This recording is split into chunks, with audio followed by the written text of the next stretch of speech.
Serikat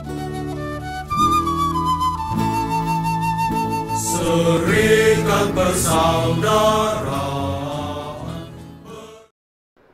Salam jumpa lagi saudara dan saudari dalam Renungan Kelana Sabda edisi Kamis 16 April 2020. Bacaan yang akan kita renungkan pada kesempatan ini diambil dari Injil Lukas pasal 24 ayat 35 sampai dengan ayat 48. Lalu kedua orang itu pun menceritakan apa yang terjadi di tengah jalan dan bagaimana mereka mengenal dia pada waktu ia memecah-mecahkan roti. Dan sementara mereka bercakap-cakap tentang hal-hal itu, Yesus tiba-tiba berdiri di tengah-tengah mereka dan berkata kepada mereka, "Damai sejahtera bagi kamu." Mereka terkejut dan takut dan menyangka bahwa mereka melihat hantu.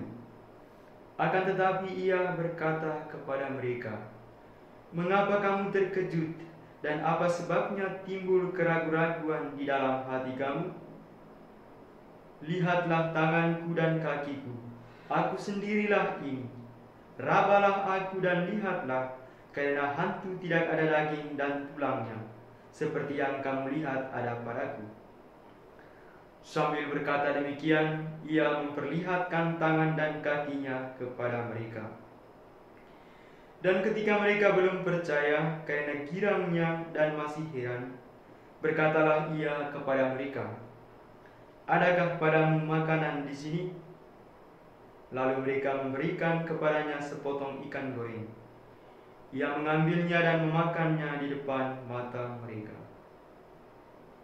Ia berkata kepada mereka, "Inilah perkataanku yang telah kukatakan kepadamu ketika aku masih bersama-sama dengan kamu, yakni bahwa harus digenapi semua yang ada tertulis tentang aku dalam kitab Taurat Musa dan kitab Nabi-Nabi dan kitab Mazmur."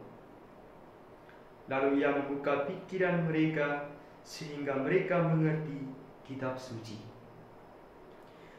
Katanya kepada mereka, "Ada tertulis demikian, Mesias harus menderita dan bangkit dari antara orang mati pada hari yang ketiga.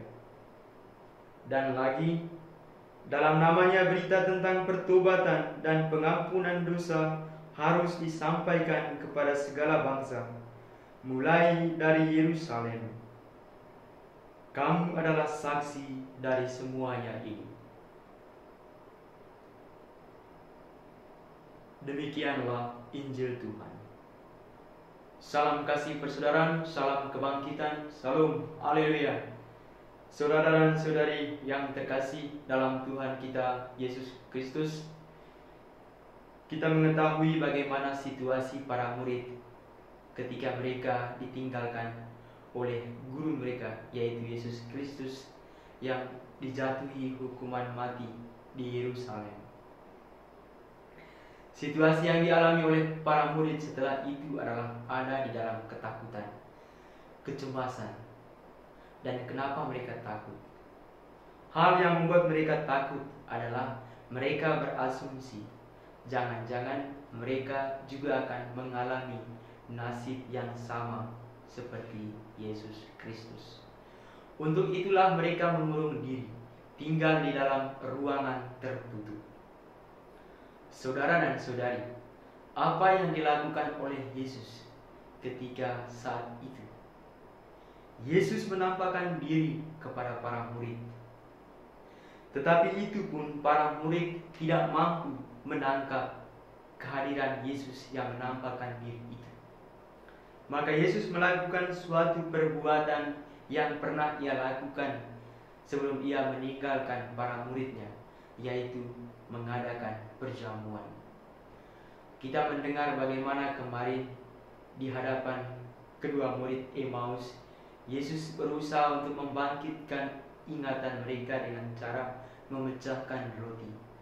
Dan pada bacaan hari ini, Yesus menggunakan hal yang sama, melakukan hal yang sama, gunanya untuk mengingatkan kembali bahwa Yesus pernah melakukan hal itu ketika ada bersama-sama dengan mereka. Para saudara yang terkasih dalam Tuhan kita Yesus Kristus, kita pun demikian, bahwa ketika kita ada di dalam situasi kecemasan, ketika kita ada di dalam situasi ketakutan, kita sulit untuk menangkap penampakan Kristus itu di dalam kehidupan kita, di dalam seluruh dinamika perjalanan hidup kita.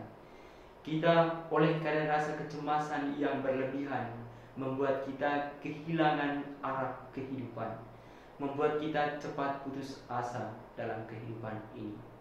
Maka para saudara dan saudari yang terkasih di dalam Tuhan kita Yesus Kristus, hal yang paling utama yang kita lakukan untuk bisa melihat penampakan Kristus di dalam kehidupan kita adalah kita harus memiliki iman.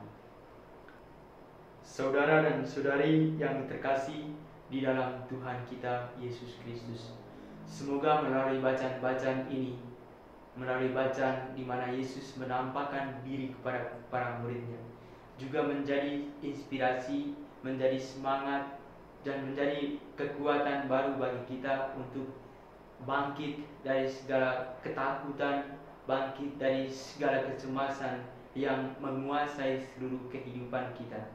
Semoga Tuhan memberimu damai. Berkasih-kasihan